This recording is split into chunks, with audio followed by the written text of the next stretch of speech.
네. 찬송가 412장 찬송 드리겠습니다. 찬송가 412장입니다. 내 영혼의 구기 깊은 데서 맑은 가락이 훈련하네. 하늘 곡조가 언제나 흘러나와 내 영혼을 고이 싸네.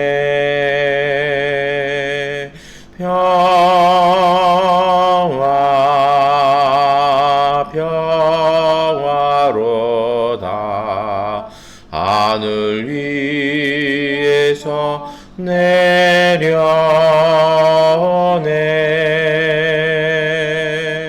그 사랑의 물결이 영원토록 내 영혼을 덮으소서. 내 마음속에 솟아난 이 평화는 깊이 묻힌 법에로다. 나의 보화를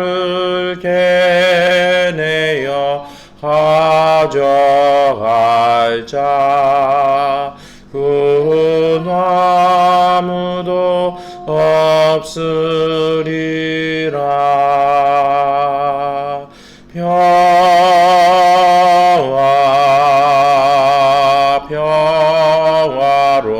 평화로다 하늘 위에서 내려오네.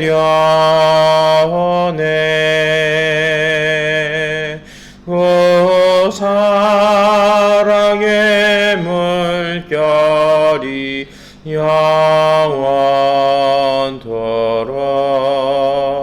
내 영혼을 덮으소서.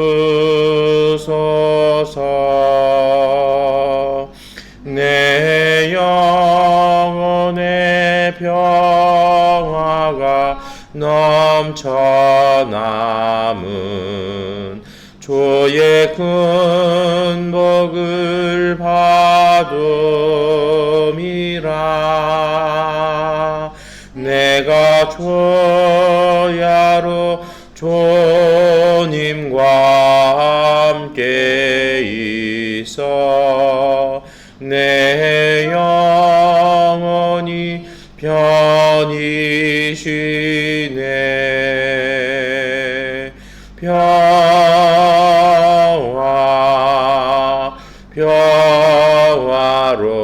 평화로다 하늘 위에서 내려오네.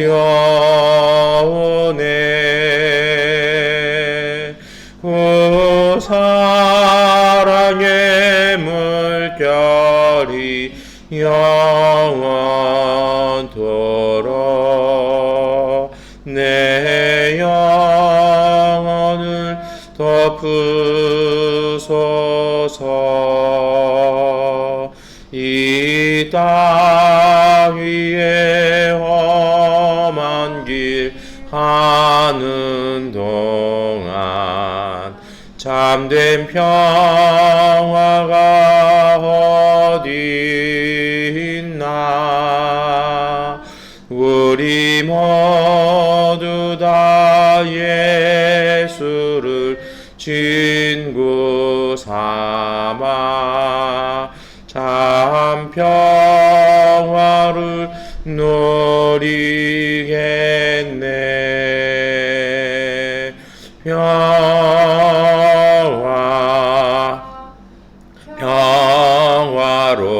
평화로다 하늘 위에서 내려오네.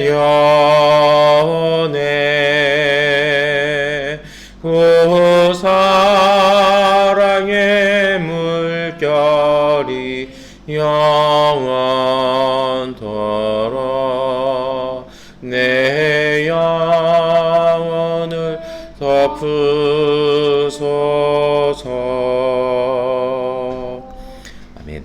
우리 사도신경으로 함께 신앙 고백 드리겠습니다. 나는 전능하신 아버지 하나님 천지의 창조주를 믿습니다. 나는 그의 유일하신 아들 우리 주 예수 그리스도를 믿습니다. 그는 성령으로 잉태되어 동정녀 마리아에게서 나시고 본디오 빌라도에게 고난을 받아 십자가에 못 박혀 죽으시고 장사된 지 사흘 만에 죽은 자 가운데서 다시 살아나셨으며 하늘에 오르시어 전능하신 아버지 하나님 우편에 앉아 계시다가 거기로부터 살아있는 자와 죽은 자를 심판하러 오십니다. 나는 성령을 믿으며 거룩한 공교회와 성도의 교제와 죄를 용서받는 것과 몸의 부활과 영생을 믿습니다. 아멘. 찬송가 438장 찬송 드리겠습니다. 438장입니다. 내 영혼이 은총 입어 중한 죄짐 벗고 보니 슬픔 많은 이 세상도 천국으로 화도다. 할렐루야 찬양하세. 내 모든 죄 사함 받고 주 예수와 동행하니 그 어디나 하늘나라. 주의 얼굴 뵙기 전에 멀리 뵈던 하늘나라 내 맘속에 이뤄지니 날로 날로 가깝도다. 할렐루야 찬양하세. 내 모든 죄 사함 받고 나와 동행하니 그 어디나 하늘나라. 높은 산이 거친 들이 조막이나 궁궐이나 내 주 예수 모신 곳이 그 어디나 하늘나라. 할렐루야 찬양하세. 내 모든 죄 사함 받고 주 예수와 동행하니 그 어디나 하늘나라. 아멘. 시편 109편 21절부터 31절까지의 말씀 함께 읽겠습니다. 시편 109편 21절부터 31절까지의 말씀입니다.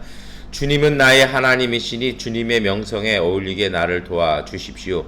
주님의 사랑은 그지 없으시니 나를 건져 주십시오.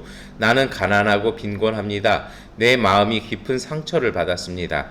나는 석양에 기우는 그림자처럼 사라져가고 놀란 메뚜기 떼처럼 날려갑니다. 금식으로 나의 두 무릎은 약해지고 내 몸에서는 기름기가 다 빠져서 수척해졌습니다. 나는 사람들의 조소거리가 되고 그들은 나를 볼 때마다 머리를 절레절레 흔들면서 멸시합니다. 주 나의 하나님 나를 도와 주십시오. 주님의 한결같으신 사랑을 따라 나를 구원하여 주십시오. 주님, 이것은 주님께서 손수하신 일이며 바로 주님이 이 일을 이루셨음을 그들이 알게 해 주십시오.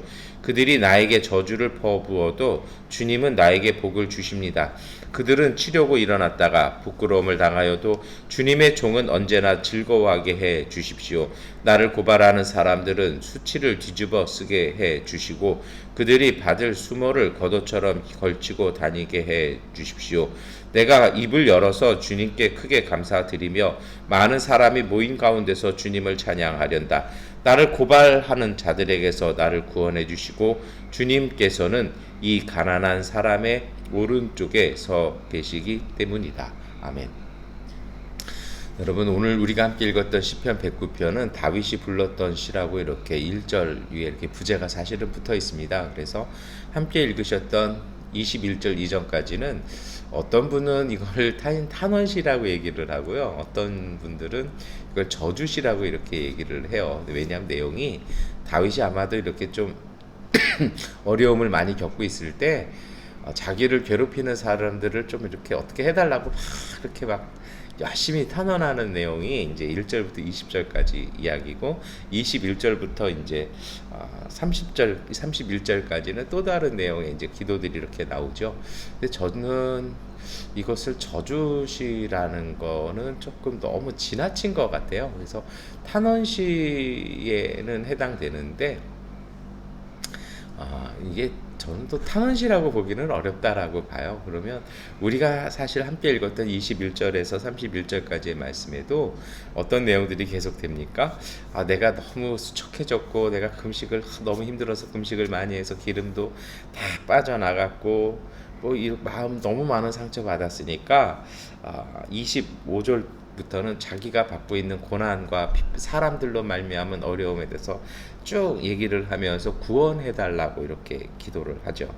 그래서 28절 같은 경우에는 그들이 나에게 저주를 퍼부어도 주님은 나에게 복을 주십니다. 그들은 치려고 일어났다 부끄러움을 당하여도 주님의 종은 언제나 즐거워하게 해주십시오라고 이렇게 얘기를 하죠. 그러면서 사실은 언뜻 보기에는 복수 탄원시 이렇게도 읽어나갈 수 있을 것 같아요. 그런데 사실은 저는 그것이 아닌 것 같습니다. 왜 그러냐면 오늘 다윗이 자기를 뭐라고 부르냐면요. 오늘 우리가 읽었던 본문에도 두 번, 앞에 한 번, 뒤쪽에 두 번이 이렇게 나오죠. 뭐가 나오냐면 22절에 나는 가난하고 빈곤합니다 라고 나오고 31절에 주님께서는 이 가난한 사람의 오른쪽에 서 계시기 때문이다 라고 이렇게 기도를 마치는 부분에도 가난에 대해서 나오는데요. 히브리어에서는 가난이라는 말의 뜻이 여러 가지가 있습니다. 그런데 오늘 이 본문에 쓰였던 이 가난의 뜻은요, 경제적인 어려움이 아니라 어떤 거냐면 정말 하나님 앞에서 신실했기 때문에 주님의 말씀대로 살았기 때문에 겪는 어려운 상태를 가난과 오늘 상태에서는 궁핍이라고 이렇게 얘기를 합니다. 그래서 사실은요, 마태복음 5장에서도 예수님께서 마음이 가난한 자는 이라고 말씀하시고 누가복음에서는 그냥 가난한 자라고 직설적으로 얘기하시거든요.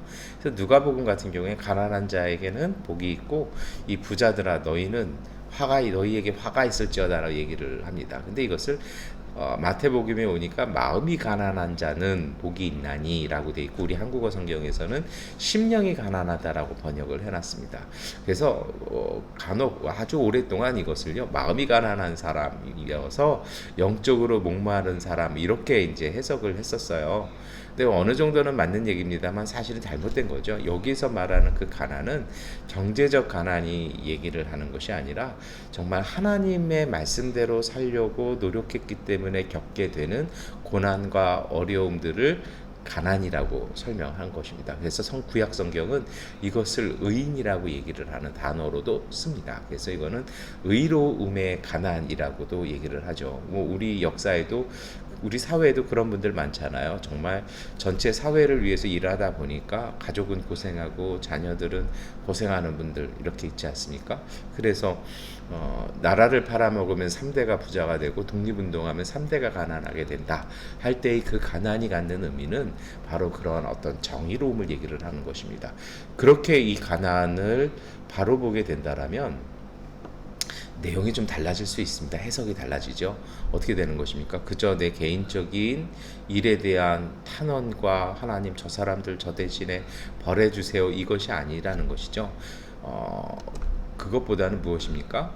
하나님 내가 이렇게 고난당하는 이유가 주님의 말씀대로 살고 하나님 앞에서 바로 살려고 하는 것 때문에 내가 타협하지도 않고 내가 물러서지도 않기 때문에 저들로 말미암아서 고난 받는다라면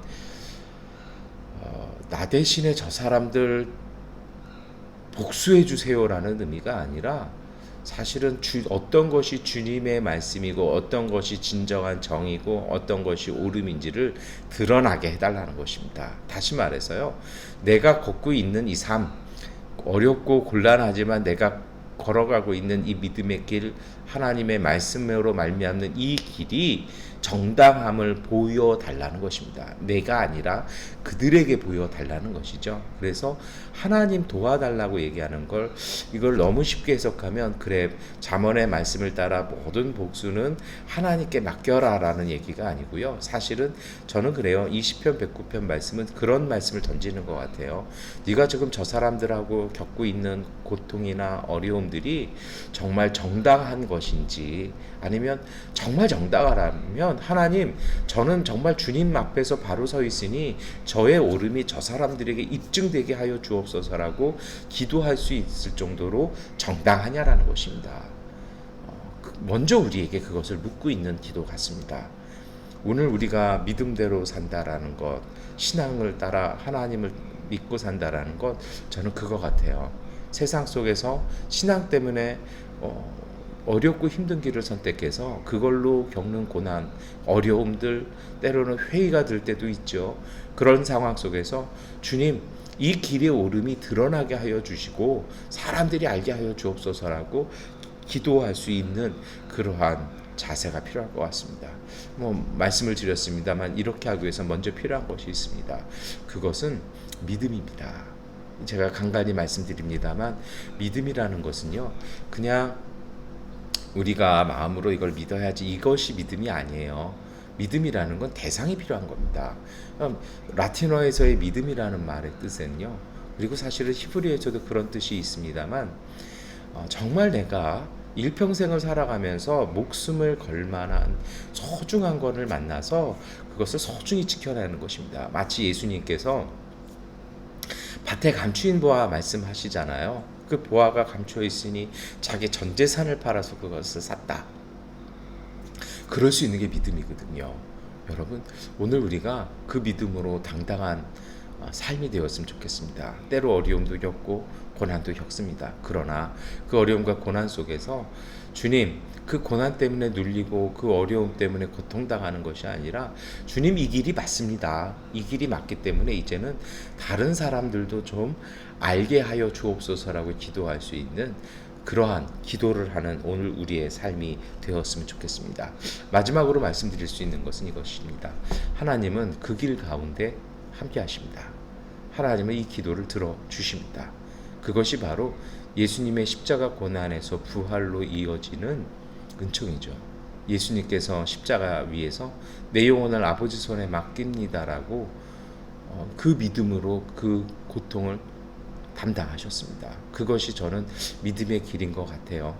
오늘 우리가요, 믿는다고 얘기하면서 주님의 뜻과는 무관한 삶을 살아간다라면 그것은 은혜 아닐 것 같아요. 하나님의 뜻 때문에, 하나님의 말씀 때문에 겪는 그 고통을 있더라도 그것을 지니고 사는, 마치 갈라디아서의 사도 바울이 내가 예수 그리스도의 흔적을 몸에 지녔다라고 하는 것처럼 정말 진리 때문에, 말씀 때문에, 믿음 때문에 겪는 고난을 하나님께, 하나님, 제가 아프고 힘들기 때문에 다른 이들이 아니라 하나님께서 이 고통을 치료해 달라고, 그리고 이것이 진정 바른 길임을 다른 사람들도 보게 해달라고 기도하는 그 기도가 저는 사회를 바꿔내고 세상 사람들을 바꿔낼 수 있는 정말 힘이 있는 기도고 믿음 생활인 것 같습니다. 조금 어렵고 힘들겠지만 오늘 우리의 삶 속에서 그러한 길을 걸어갈 수 있는, 당당하게 걸어가는 하나님 나라의 사람들, 그러한 가족들 되시기를 축원합니다.